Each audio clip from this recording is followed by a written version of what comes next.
बिस्मिल्लाहिर्रहमानिर्रहीम। 10th class lecture number 5E और इसका पार्ट 1 है। ठीक है, फर्स्ट क्वेश्चन जो सा है आप देखें यहाँ पर एक्सरसाइज 5.5 का कि हमारे पास L एक सेट है और उसके एलिमेंट्स हैं A B C। M set है और उसके एलिमेंट्स हैं 3 और 4। Then find two binary relations for L cross M and M cross L। यानी ये जो दो कार्टेशियन प्रोडक्ट हैं इनमें से हर एक से हमने दो जोन से हैं बाइनरी रिलेशन मालूम करने हैं। ठीक है, तो सॉल्यूशन में सबसे पहले देखें, हमने पहले L क्रॉस M फाइंड करना है। हमारे पास L सेट गिवन है और उसके एलिमेंट्स हैं A, B और C। M सेट भी गिवन है और उसके एलिमेंट्स हैं 3 और 4।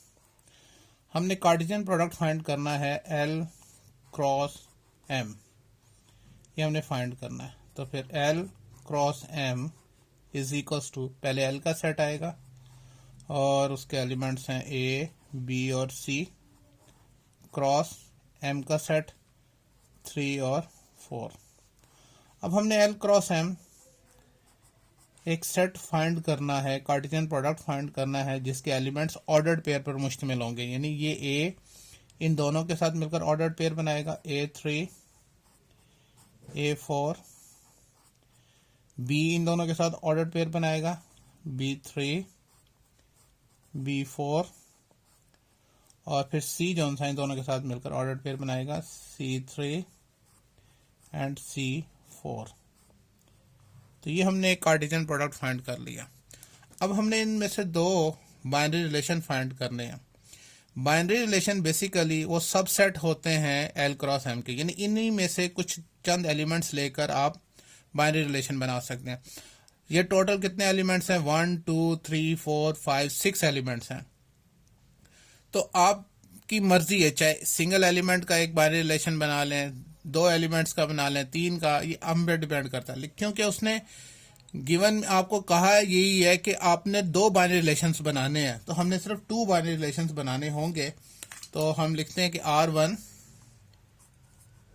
फर्स्ट बाइनरी रिलेशन बनाते हैं। आप इनमें से आपकी मर्जी है, ये 6 एलिमेंट्स हैं, आप 3 एलिमेंट्स ले लें और कोई ज़रूरी नहीं तरतीब से लेने, कहीं से भी ले लें। आपका आंसर एक दूसरे से डिफरेंट हो सकता है, इसमें कोई ऐसी बात नहीं है। आप ये एलिमेंट ले लें, एक चलें A3, एक एलिमेंट ये ले लें B3, ये ले लें B4। तो इस तरह से हमने 3 एलिमेंट्स का एक बाइनरी रिलेशन बना लिया। उसने कहा था 2 बाइनरी रिलेशन बनाने हैं, तो एक और बाइनरी रिलेशन बना लेते हैं। अब जो है रह गए, या इन्हीं में से एक को ले सकते हैं। जैसे मैं A3 को दोबारा ले लेता हूँ, कोई फ़र्क नहीं पड़ता, और फिर उसके बाद A4 ले लेता हूँ और C4। तो बेसिकली ये जो R1 है ये सबसेट है किसका? Cartesian product L cross M का। क्यों? कि इसके ये तीनों एलिमेंट्स इसमें पाए जाते हैं। That's why R1 is a subset of L cross M। R2 के भी तीनों एलिमेंट्स इसमें पाए जाते हैं, तो R2 भी जौन सा है वो इसका क्या होगा? सबसेट होगा।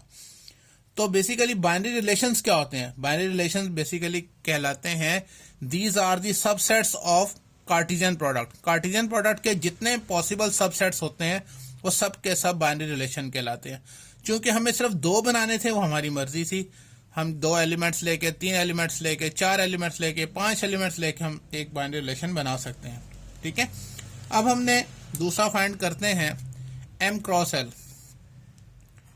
देखिए M क्रॉस L हमने फाइंड करना है, और M क्रॉस L, अब M पहले है तो M का सेट पहले आएगा 3 और 4 क्रॉस L का सेट बाद में आएगा और उसके एलिमेंट्स हैं A, B और C।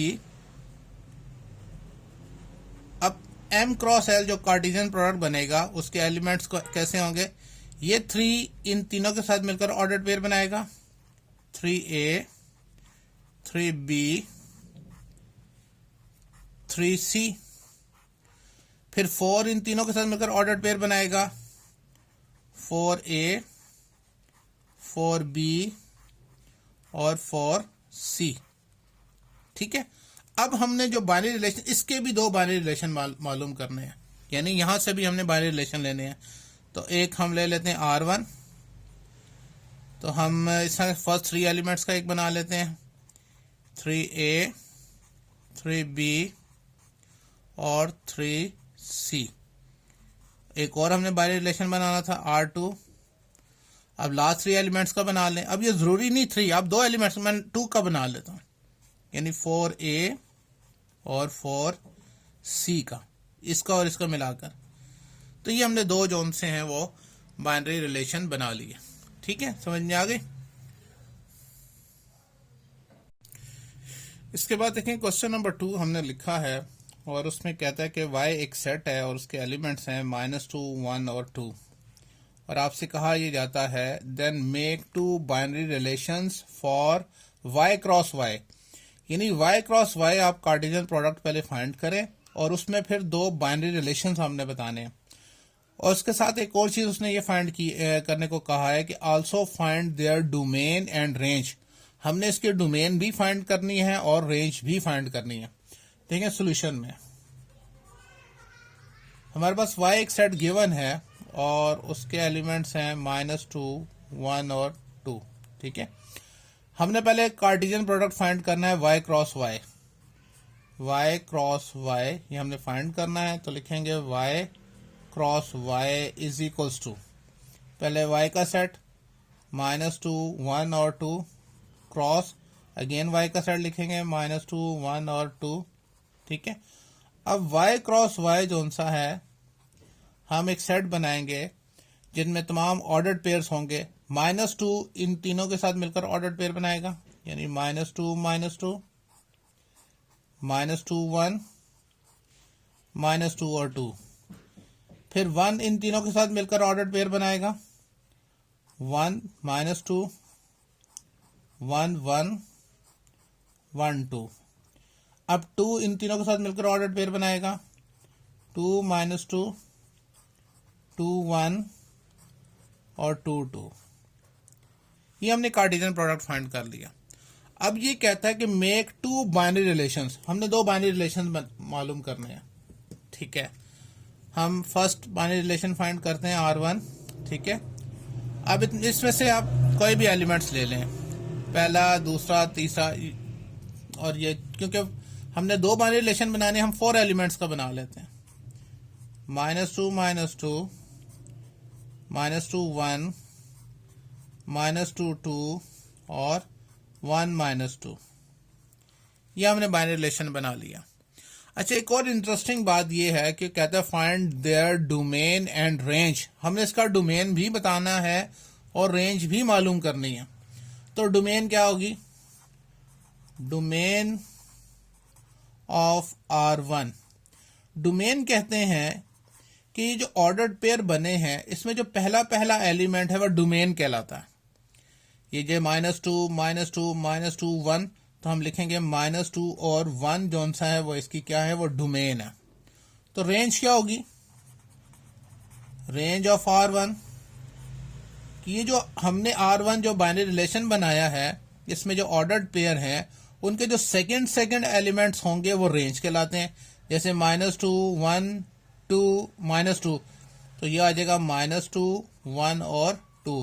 कोई भी एलिमेंट रिपीट हम यहाँ पे इसमें लिखते हैं, उसको कॉमन करके 1 टाइम लिखते हैं। जैसे ऊपर देखें ना, -2, -2, -2, तो 3 टाइम नहीं लिखेंगे बल्कि उन तीनों को 1 टाइम लिखेंगे और साथ में ये 1 आ गया था। तो ये हमने उसका डोमेन भी फाइंड कर लिया और रेंज भी फाइंड कर ली। अब हमने R2 फाइंड करना है। चलें R2 एक और बाइनरी रिलेशन फाइंड करते हैं।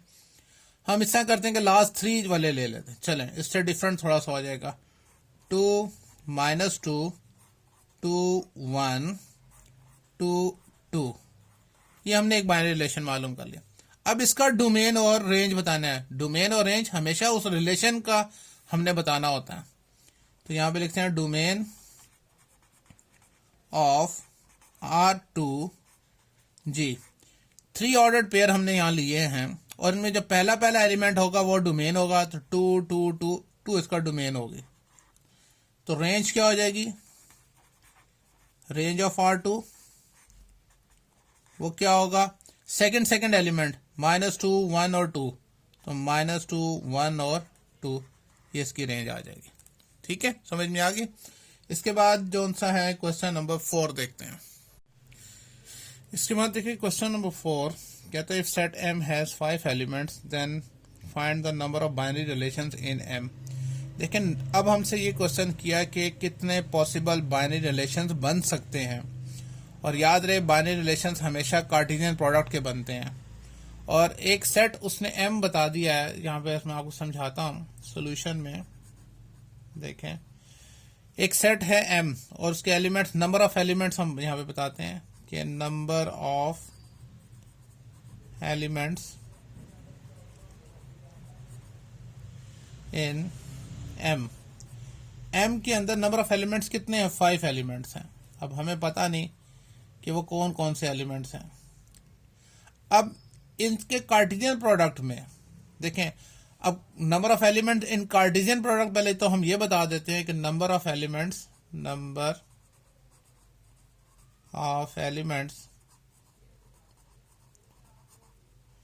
इन M क्रॉस M जो कार्टेशियन प्रोडक्ट है उसमें कितने एलिमेंट्स बनेंगे? देखिए M कितने एलिमेंट 5 इंटू 5, तो कार्टेशियन प्रोडक्ट के 25 एलिमेंट्स बनेंगे। अब आपसे सवाल ये है, जो कार्टेशियन प्रोडक्ट जो बना है जिसके 25 एलिमेंट्स हैं, उनसे मजीद बाइनरी रिलेशंस कितने बनेंगे? तो उसका फार्मूला ये है कि नंबर ऑफ बाइनरी रिलेशंस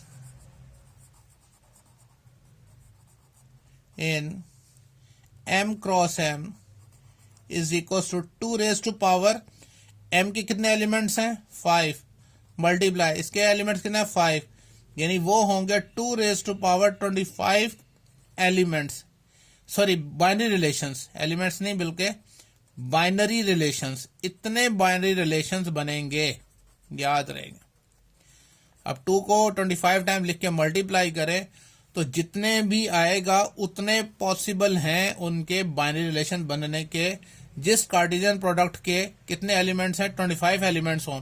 अभी तक जो हमने पीछे क्वेश्चन किया था, जैसे ये देखें, ये तो इस कार्टेशियन प्रोडक्ट के नंबर ऑफ एलिमेंट्स कितने हैं? 1 2 3 4 5 6 7 8 9 एलिमेंट्स हैं, और ये कितने बता रहे हैं? 25 एलिमेंट्स हैं। इस कार्टेशियन प्रोडक्ट के 9 एलिमेंट्स हैं जिसमें से हमने सिर्फ 2 बनाए हैं, और पॉसिबल कितने बन सकते हैं इनके जो उनसे हैं बाइनरी रिलेशंस कितने बन सकते हैं? वो 2 रेज टू पावर y के कितने एलिमेंट्स हैं? 3, इसके भी 3 हैं, तो 3 into 3 mean 9, 2 raise to power 9, तो उतने उसके बाइनरी रिलेशन पॉसिबल हो सकते हैं। ठीक है, मैं अब फर्स्ट क्वेश्चन की अगर मिसाल लूं, जैसे ये है। अब ये जो कार्टेशियन प्रोडक्ट बना है 1 2 3 4 5 6 एलिमेंट्स हैं। अब इस कार्टेशियन प्रोडक्ट के जो 6 एलिमेंट्स हैं उनसे कितने पॉसिबल बाइनरी रिलेशन बन सकते हैं? 2 रेज टू पावर, इसके एलिमेंट्स हैं 3 और इसके एलिमेंट्स कितने हैं? 2, 3 मल्टीप्लाई 2 लिखेंगे तो 6, 2 रेज टू पावर 6, यानी 2 रेज टू पावर 6 जितने भी बनते हैं 128 या 64 जितने भी बनते हैं उतने बाइनरी रिलेशन पॉसिबल है। तो ये जो सा है ये इसका मेथड था बाइनरी रिलेशन मालूम करने का। तो आज हम अपना लेक्चर यहाँ तक रखते हैं, जिसमें हमने क्वेश्चन नंबर 1, 2 और 4 हमने डिस्कस किया। बाकी जो 2 क्वेश्चन है वो इंशाल्लाह नेक्स्ट लेक्चर में हम डिस्कस करेंगे। ओके, अल्लाह हाफिज।